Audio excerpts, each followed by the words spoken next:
will do with my wild and precious life stems from an experience that I had in my past. 20-something years ago, I suffered a traumatic brain injury after a horse kicked me in the temple.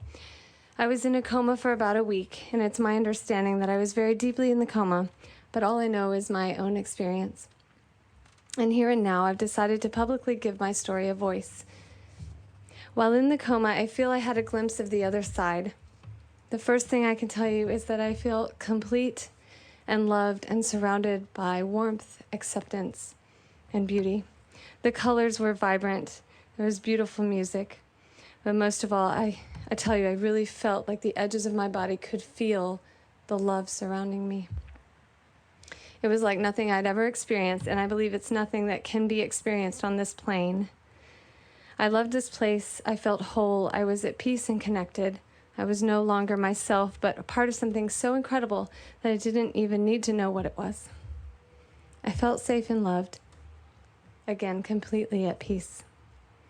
There were two guides with me in this space that communicated with me through thoughts alone. At some point, I was asked if I wanted to stay with them or go back and live my life. I remember feeling drawn in by the beauty and love surrounding me. And in some sense, I wanted to stay.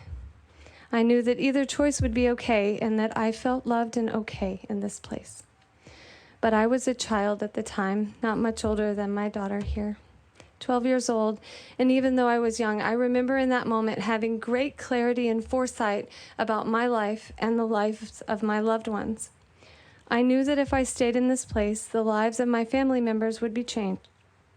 I knew that my passing would affect their ability to live out their purpose in life, and I knew also that I had not yet lived my life's purpose.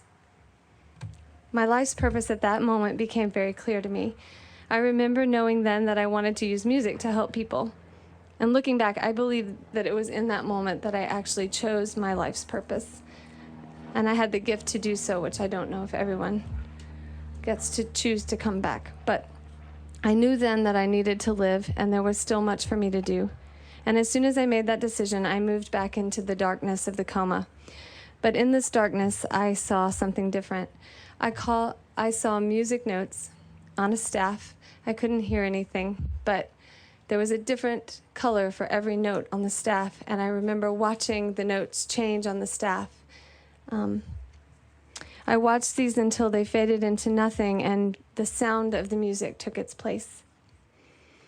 And soon I woke up to the sound of that music, allowing it to pull me into consciousness. I woke from the coma at that time. I don't remember much else from my recovery, but I know that I was lucky. I had to relearn how to form sentences and skills, regain balance, deal with incredibly painful headaches, and the emotional mayhem that comes along with recovering from a traumatic brain injury. I also lost all but about 3 to 5 memories from before the age of 12. And though I have no memories of birthdays, schools, teachers, family members, friends, or events before that age, I still consider myself lucky. Lucky to be alive and thankful for the insight that this experience brought to my life. So what will I do with my one wild and precious life? I know from my experience that sometimes I am given choices about how I want to live, and I know that I can choose to make the best or the worst of everything that comes to me and into my life. My experience helped me believe that there is an immeasurable sense of love and support available to me and to everyone, a love so vast and incredible that it's not limited to one religion or spiritual belief. I know that everything that comes into my life comes in for a reason. I choose to live a life knowing that I can tap into this love whenever I need strength, comfort, or support. And I've come to believe there are no accidents. There's a reason for everything. Everything and everyone who comes into my life comes in for a reason. And I came out of that coma to music for a reason.